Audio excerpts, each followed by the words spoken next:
안녕하세요. 크립토 노마드입니다.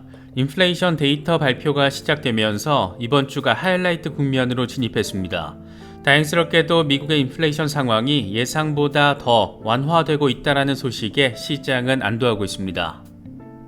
미국의 소비자 물가지수가 2년 최저치를 확인하면서 시장이 안도 시그널로서의 역할을 톡톡히 해냈습니다. 전년 대비 3% 숫자를 보여주며 2021년 3월 이후 최저치를 기록했고 예상치인 3.1%보다도 낮게 확인이 됐습니다. 근원 CPI가 여전히 4%대 후반에 자리하고 있다는 것은 부담 요인이긴 하지만 이 역시 시장의 예상치 5%를 밑돌다 보니까 시장을 조금 더 안도하게 만들었습니다. 이에 따라서 뉴욕 증시는 3대 지수 모두 상승 마감했고 지수 선물 역시 일제히 상승세를 보여주고 있습니다. 현재 금리 선물 시장에서 7월 FOMC에서 금리를 인상할 가능성은 92%대 수준을 확인해주고 있습니다.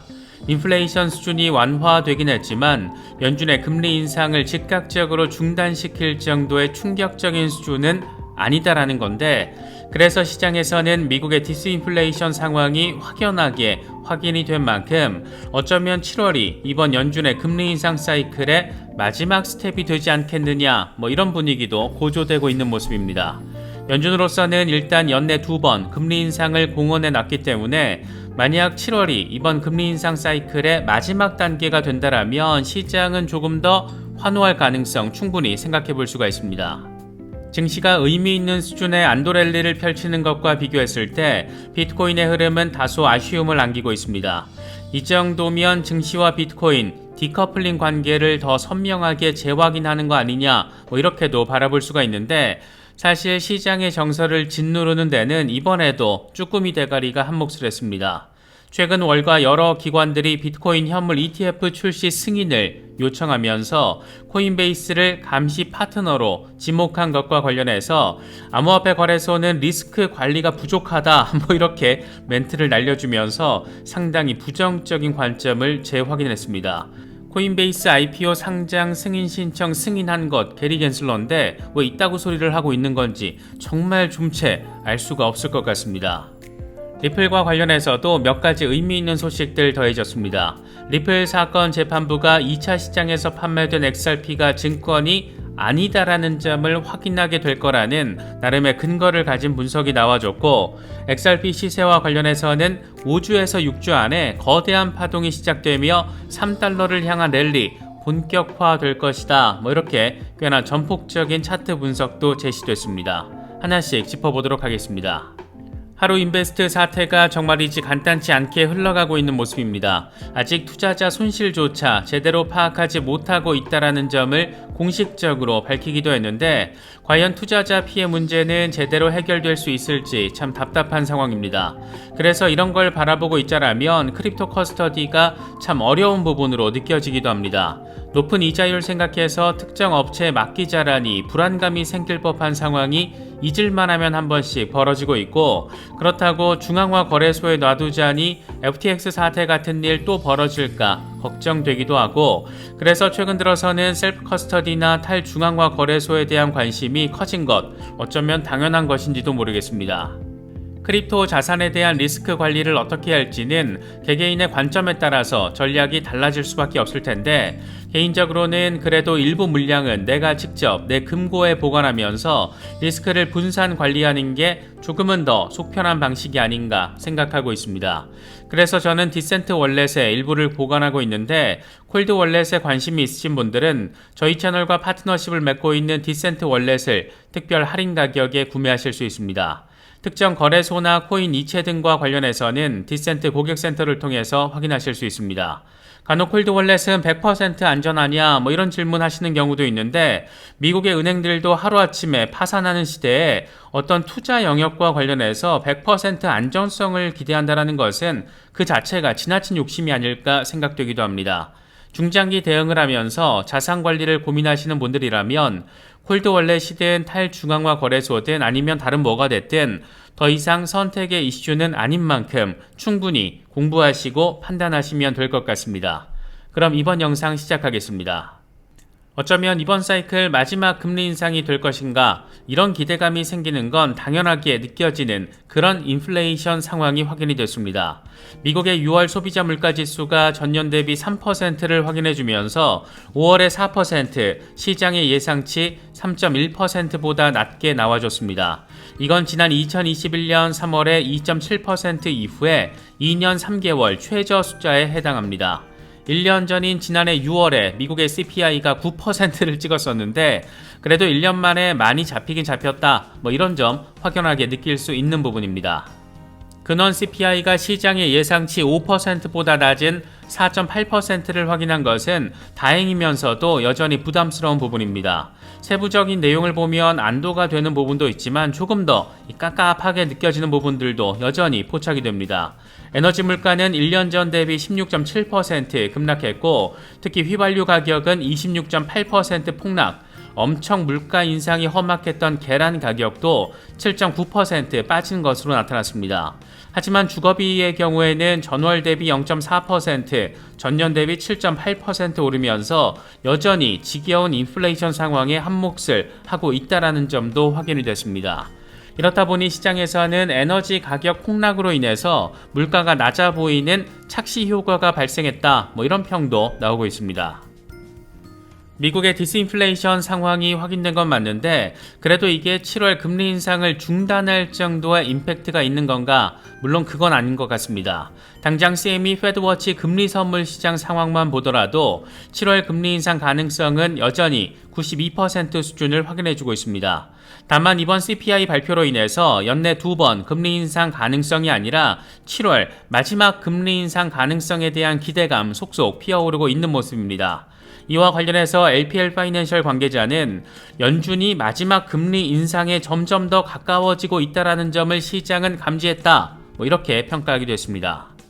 이런 분위기는 특히 연준의 경기동향 보고서 베이지북을 통해서도 비스무리하게 확인이 됐습니다.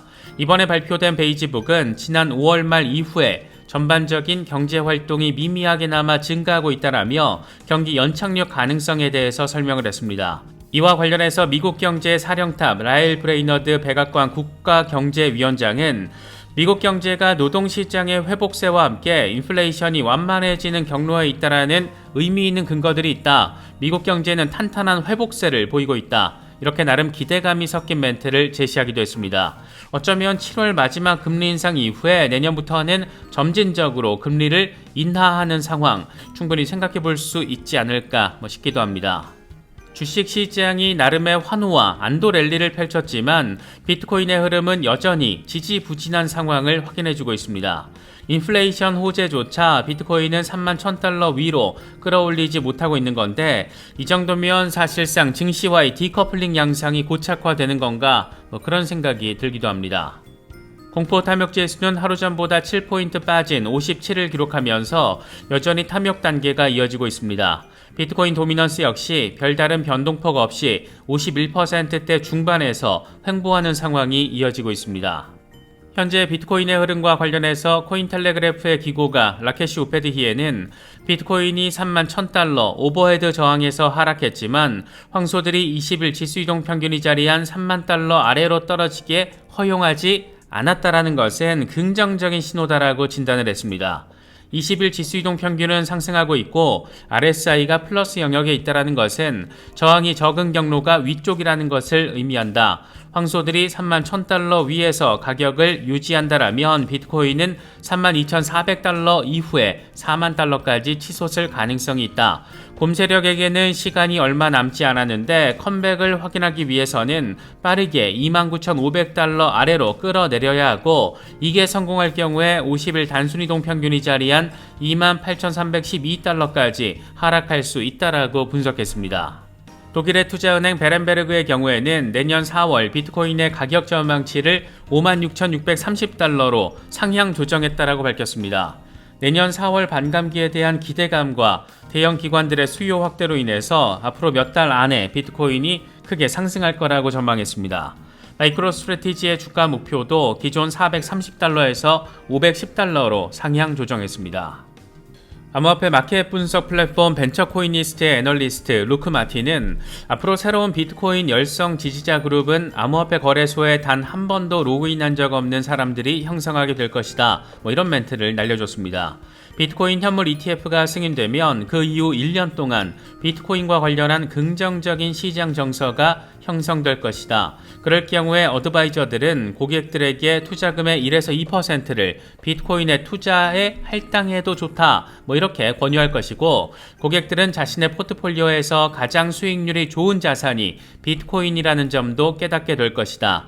당연히 처음 비트코인 투자에 나서는 사람들이 점점 더 시간이 갈수록 많아질 것이다. 이렇게 강조하기도 했습니다.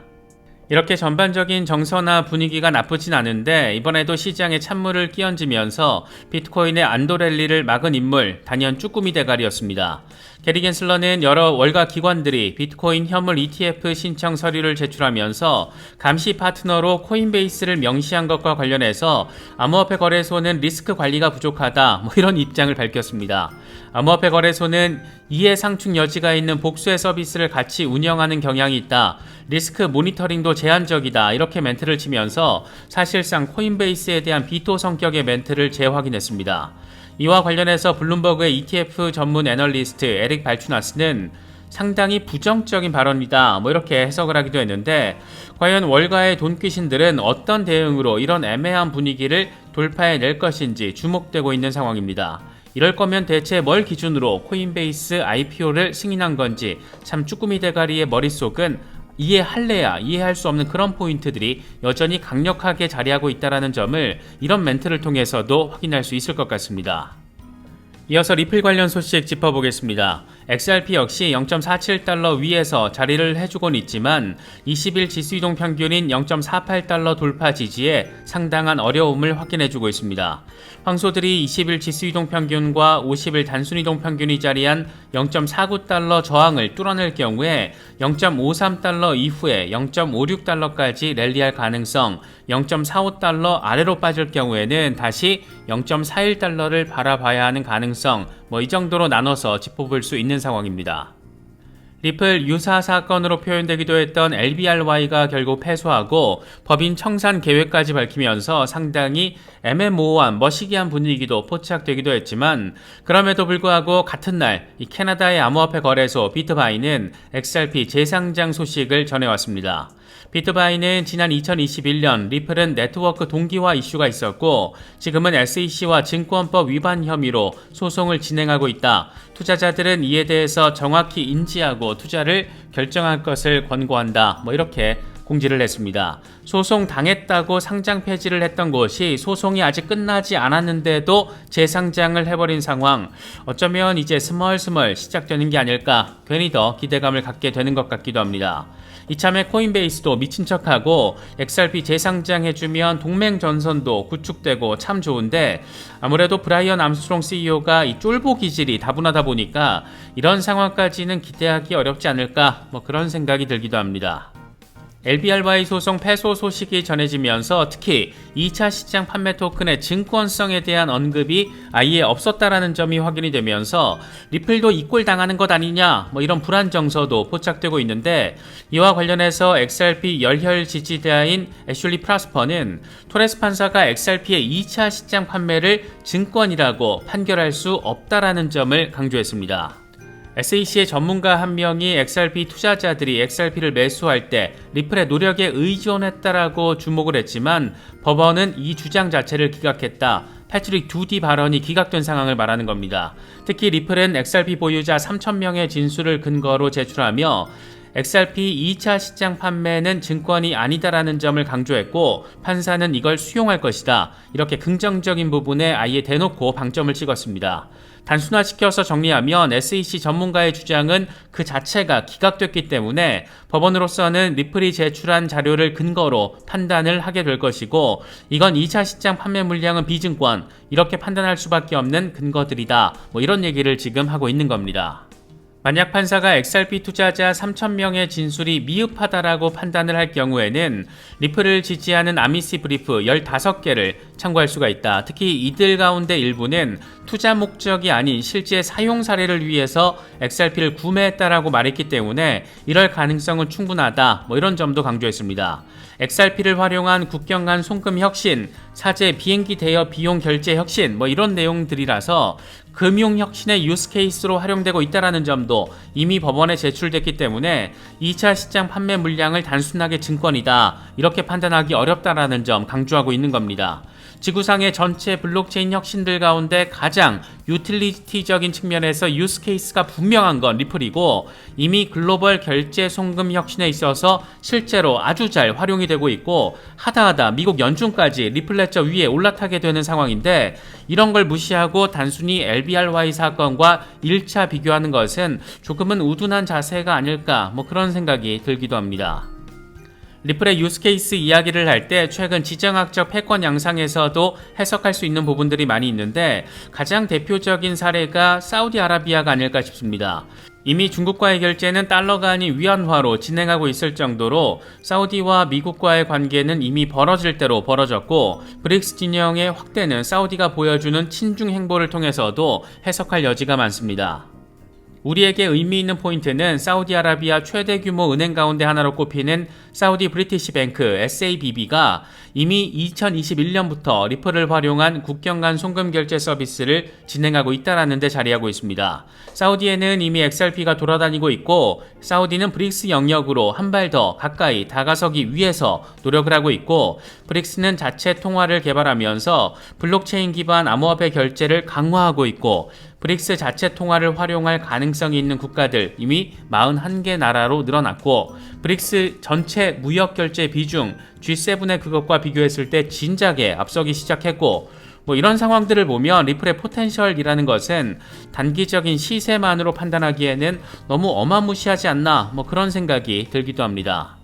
리플 8월 폭등 가능성을 제시했던 XRP 맥시멀리스트 다크 디펜더의 경우에는 XRP는 여전히 동일한 패턴을 따르고 있고 이 패턴은 엘리엇 파동과 일치한다. 둘 다 현재 단기적으로 3달러 위를 목표로 하고 있고 5에서 6주 안에 파동이 시작될 것으로 예상하고 있다. 이렇게 기존의 전망을 다시금 강조했습니다.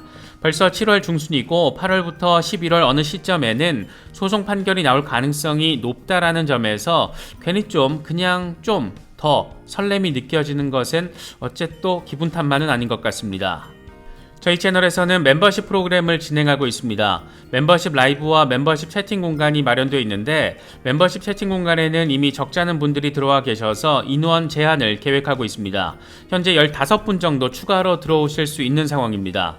크립토 투자 초보분들이나 함께 관점을 공유하면서 마음을 의지할 동료가 필요하신 분들에겐 괜찮은 기회가 될 수 있을 거라고 판단하고 있습니다. 더불어 채널 후원 성격도 있기 때문에 저희 채널 컨텐츠에 만족감을 느끼고 계신 분들이라면 채널 후원을 부탁드리겠습니다. 많은 관심과 성원 부탁드리겠습니다. 이번에 준비한 영상은 여기까지입니다. 시청해주셔서 감사합니다. 지금까지 크립토 노마디였습니다.